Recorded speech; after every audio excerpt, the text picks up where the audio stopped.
तो अगर one Piece में सबसे स्ट्रॉन्ग पायरेट्स की बात हो तो सबके दिमाग में एक ही नाम आता है, एम्परर ऑफ द सी। योंकोस वो पायरेट होते हैं जो पूरे सीज को रूल करते हैं। वन पीस में टोटल 7 योंकोस हुए हैं और आज हम उनकी रैंकिंग करेंगे from weakest to strongest. Video काफी मस्त होने वाली है, इसलिए लाइक को सब्सक्राइब कर लेना और अगर तुम्हें वीडियो पसंद आए तो हाइप भी कर देना। Let's start with number 7। Number 7 पे हमारा सबसे फनी और सबसे लकी योंको बगी द क्लाउन। शुरू में हमें लगता था कि बगी कोई मेजर कैरेक्टर नहीं है, बट उसने सभी को रॉन्ग प्रूव करके एक एम्परर का टाइटल अचीव किया। उसकी जर्नी सच में वन पीस की सबसे शॉकिंग चीजों में से एक है। बगी की जर्नी स्टार्ट होती है रोजर पायरेट से। उस टाइम बगी और शैंक्स दोनों कैबिन बॉयज थे। दोनों के बीच में एक हेल्दी दोस्ती थी, लेकिन बगी को हमेशा लगता था कि शैंक्स उससे बेटर है और इसलिए वो उससे थोड़ा जेलस भी था। बट रोजर पायरेट्स के डिसबैंड होने के बाद बगी ने खुद का एक पायरेट क्रू बनाया और ऑरेंज टाउन पे रूल करना स्टार्ट कर दिया। अब बात करते हैं उसकी पावर्स की। बगी के पास है बेरा नोमी, एक पैरामिशा टाइप डेल फ्रूट जो उसकी बॉडी को टुकड़ा में तोड़ सकती है। इस पावर का सबसे बड़ा प्लस पॉइंट ये है कि तुम सभी टाइप के स्वॉर्ड अटैक से इनविंसिबल हो जाते हो। मतलब मिहोक जैसा स्वॉर्ड्समैन भी तुम्हें चाहकर भी कट नहीं कर सकता। ये एक सॉलिड डिफेंस देता है, लेकिन प्रॉब्लम ये है कि इस पावर से बगी के अटैक्स में कोई बूस्ट नहीं होता और उसकी एक और बड़ी वीकनेस है कि उसके पास कोई भी हाकी नहीं है। तो फिर ये बंदा आखिर को बना कैसे? ये हुआ सिर्फ दो चीजों की वजह से, उसका लक और उसका करिश्मा। माइंडफोर्ड वॉर के बाद सबने देखा कि बगी रोजर पायरेट्स का मेंबर था, जिससे उसके साथ इम्पल डाउन के प्रिजनर्स जुड़ गए। उसका इतना ज्यादा बढ़ गया कि वर्ल्ड गवर्नमेंट ने उसे वॉरलॉर्ड की पोजीशन ऑफर की और जब वॉरलॉर्ड सिस्टम खत्म हुआ तो बगी ने बनाई क्रॉस गिल्ड। ये एक ऑर्गेनाइजेशन है जो माइंस के ऊपर बाउंटी लगाती है। क्रोकोडाइल और मिहोक जैसे मॉन्स्टर्स इसके मेंबर है। पब्लिक को लगता है कि बगी इन दोनों का लीडर है, बट रियलिटी में ये एक मिसअंडरस्टैंडिंग है जिसने बगी के स्टेटस को स्काईरॉकेट कर दिया। वहीं इसके बाउंटी पोस्टर का क्रेडिट भी बगी को ही मिला और दुनिया ने मान लिया कि बगी का नेटवर्क और पावर बहुत ज्यादा है। रियलिटी में क्रोकोडाइल और मिहोक बहुत ज्यादा पावरफुल है और बगी उनसे डरता भी है, लेकिन उन दोनों ने बगी को क्रॉस गिल्ड का फेस बनने दिया और इसी वजह से वर्ल्ड गवर्नमेंट ने बगी को योंको डिक्लेयर कर दिया।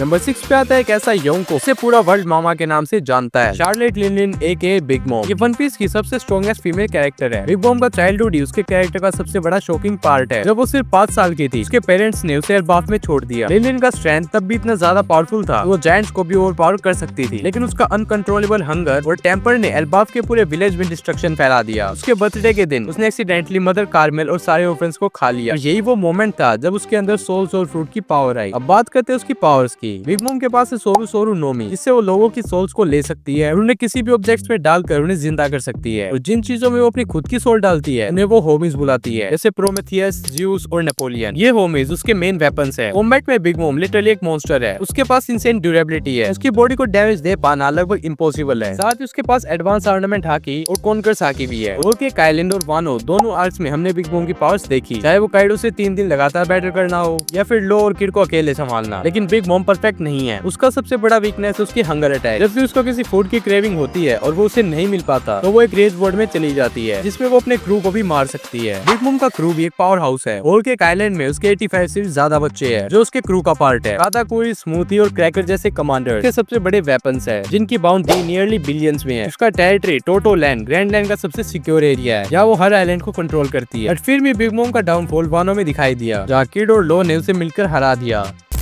नंबर 5 पे वन पीस का सबसे डेंजरस और अनप्रेडिक्टेबल योंको, डेवी डी टीच यानी ब्लैक बियर्ड। ये बंदा नॉर्मल योंको नहीं है। ये वो इंसान है जो अपने दिमाग, टाइमिंग और सबसे रिस्की प्लान्स के लिए फेमस है। ब्लैक बियर्ड की स्टोरी बहुत यूनिक है। वो डेवी क्लैन से बिलोंग करता है। उसका फादर है डेवी डी ज़िबैक। टीच का होमलैंड गोल्ड वैली था। जब वो काफी यंग था, यानी 2-3 साल का, तो उसके होमलैंड पे ह्यूमन हंटिंग गेम करवाया गया, बट किसी तरह से वो बच गया, जो हमें अपकमिंग चैप्टर्स में पता चल जाएगा। और उसने व्हाइट बियर्ड पायरेट्स को ज्वाइन किया। शुरू में टीच बस एक नॉर्मल मेंबर था। उसने सालों तक बस वेट किया सही टाइम का। उसका मेन गोल था स्पेसिफिक डेल फ्रूट यामी यामी नोमी, जो उसको फाइनली मिला जब उसने थैच को मार दिया। ये मोमेंट ब्लैक बियर्ड की लाइफ का टर्निंग पॉइंट था। बात करते हैं उसकी पावर्स की। यामी यामी नोमी एक लोगिया टाइप डेल फ्रूट है जो डार्कनेस को कंट्रोल करता है। इस फ्रूट का सबसे बड़ा फीचर ये है कि वो किसी भी डेल फ्रूट पावर्स को नलिफाई कर सकता है, सिर्फ उन्हें टच करके। ये पावर उससे हर फाइट में एक डेंजरस ओपोनेंट बनाती है। ब्लैक बियर्ड को दूसरे लोगिया यूजर्स की तरह अनटचेबिलिटी नहीं मिलती, मतलब उसमें से अटैक 7 पार नहीं होंगे। लेकिन ब्लैक बियर्ड यही नहीं रुकता। माइंडफोर्ड वॉर के एंड में उसने अपना सबसे बड़ा मूव खेला, जब उसने व्हाइट बियर्ड को मारने के बाद उसकी डेल फ्रूट पावर्स गुरा नोमी को चुरा लिया। ये पावर वन पीस की सबसे डिस्ट्रक्टिव पावर्स मानी जाती है, जिससे वो अर्थक्वेक्स क्रिएट कर सकता है। और इस मोमेंट के बाद ब्लैक बियर्ड बन गया पहला इंसान जिसके पास 2 डेल फ्रूट्स है। यही वो मोमेंट था जिससे उसका नेम पूरे वर्ल्ड में योंको के लिए फेमस हो गया। बात करते हैं उसके क्रू की। ब्लैक बियर्ड पायरेट्स एकदम मॉन्स्टर से भरे पड़े हैं। इम्पल डाउन लेवल 6 से उसने दुनिया के सबसे डेंजरस लोगों को रिक्रूट किया। उसमें शिरोयू, कैटरीना डिवोन, वेस्को शॉर्ट जैसे फाइटर्स थे। ये क्रू अभी तक किसी फुल स्किल फॉर्म में नहीं दिखा, लेकिन जितनी फाइट्स दिखी है उससे कंफर्म है ये लोग फ्यूचर के सबसे बड़े विलन्स है। ब्लैकबीयर्ड का सबसे बड़ा स्ट्रेंथ उसका दिमाग है। वो हमेशा रिस्क लेता है, लेकिन हमेशा अपना प्लान परफेक्ट टाइम से एग्जीक्यूट करके। एस को कैप्चर करना, मेन फोर्ट में वेट करना, व्हाइट बीयर्ड का फ्रूट लेना और फिर हाचिनोसु को अपना टेरिटरी बना लेना, ये सब बस उसके दिमाग का ही खेल है।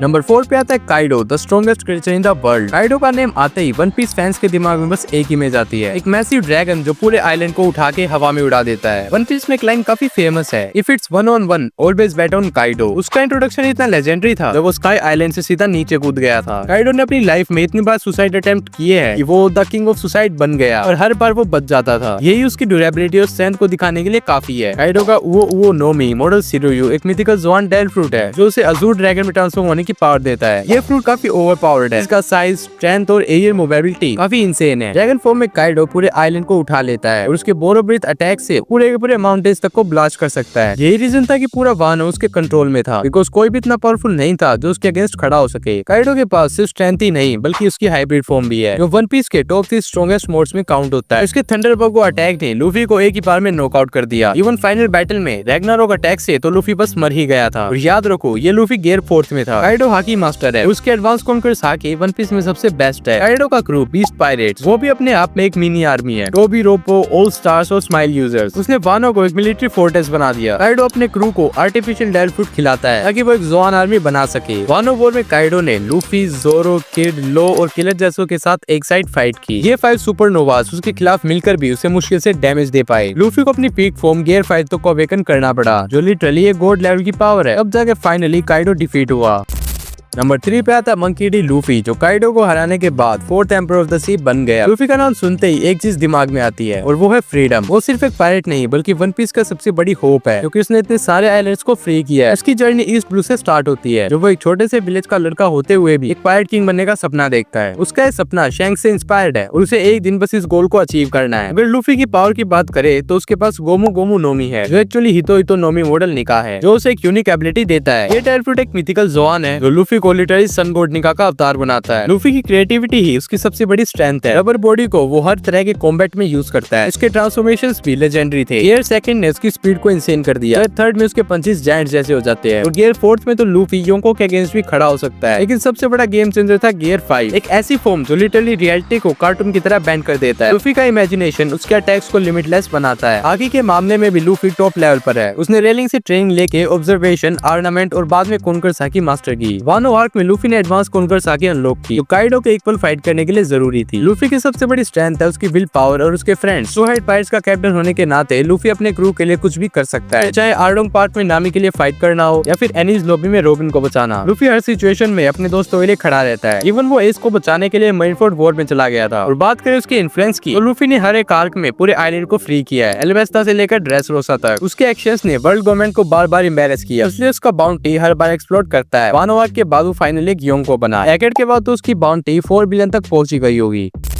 नंबर 2 पे आता है shanks, the red heard योंको। Shanks का नाम वन पीस के सबसे मिस्टीरियस और रिस्पेक्टेड कैरेक्टर्स में से एक है। उसका स्क्रीन टाइम काफी लिमिटेड है बट उसकी हर एक अपीयरेंस काफी लेजेंडरी होती है। उसका पहला इंट्रोडक्शन ही लूफी की लाइफ का टर्निंग पॉइंट था। वो सीन तो तुम्हें याद होगा जब शैंक्स ने अपना हाथ लूफी को बचाने के लिए सैक्रिफाइस कर दिया। यही मोमेंट था जब लूफी ने अपना ड्रीम स्टार्ट किया पायरेट किंग बनने का। शैंक्स का कैरेक्टर काफी यूनिक है क्योंकि वो वन पीस का सबसे पीसफुल योंको है और वो पूरे वर्ल्ड में बैलेंस बनाने का काम करता है। उसने अपना पूरा करियर बिना किसी डेल फ्रूट के बिल्ड किया है, सिर्फ अपनी हागी और स्पोर्ट्समैनशिप के दम पर। ये फैक्ट उसे और भी ज्यादा डेंजरस बनाता है। सबसे पहले बात करते हैं शैंक्स की पावर की। वो कोनकर साकी का अल्टीमेट मास्टर है। मेरिनफोर्ड वॉर में जब वो आया था उसकी प्रेजेंस ने पूरे बैटलफील्ड को साइलेंस कर दिया। इवन एडमिरल्स तक ने फाइट करना रोक दी और ब्लैकबीयर्ड जैसा बंदा भी पीछे हट गया। उसने सिंगल हैंडेडली अकाइनो को स्टॉप कर दिया क्योंकि उस टाइम का सबसे स्ट्रॉन्गेस्ट एडमिरल था। वन पीस मूवी रेड में हमें शैंक्स की पावर और भी ज्यादा दिखी। इसके कम से कम मूव्स इतने पावरफुल है जो एडमिरल्स तक को इंटिमिडिएट कर देते हैं और वो नेवी के सबसे बड़े फ्लीट को बिना लड़ाई के पीछे हटने पर मजबूर कर देता है। यही दिखाता है कि शैंक्स का कनेक्शन और उसकी बैलेंस ऑफ पावर में रोल कितना बड़ा है। शैंक्स के पास एक ऐसा क्रू है जो पूरे के पूरे मॉन्स्टर से भरा हुआ है, चाहे बेन बैकमैन हो, लकी रोक्स या फिर यासो, ये सब टॉप टियर फाइटर्स है। बेन बैकमैन ने मेरिनफोर्ड में किजारू को सिर्फ एक गन पॉइंट से स्टॉप कर दिया था और किड का लेफ्ट आर्म काटने वाला भी वही था। शैंक्स का रोल स्टोरी में बहुत ही ज्यादा इंपॉर्टेंट है। इवन ओडा सेंसेई खुद कहते हैं कि शैंक्स वन पीस के लिए लूफी जितना ही इंपॉर्टेंट है। रिसेंट एकेड आर्क में जब शैंक्स ने किड को वन शॉट कर दिया और हमने उसकी रियल पावर देखी, शैंक्स साकी का यूज करके फ्यूचर देख सकता है और उसे अपने क्रू के साथ मिलकर किड और उसकी पूरी अलायंस को बिखेर दिया।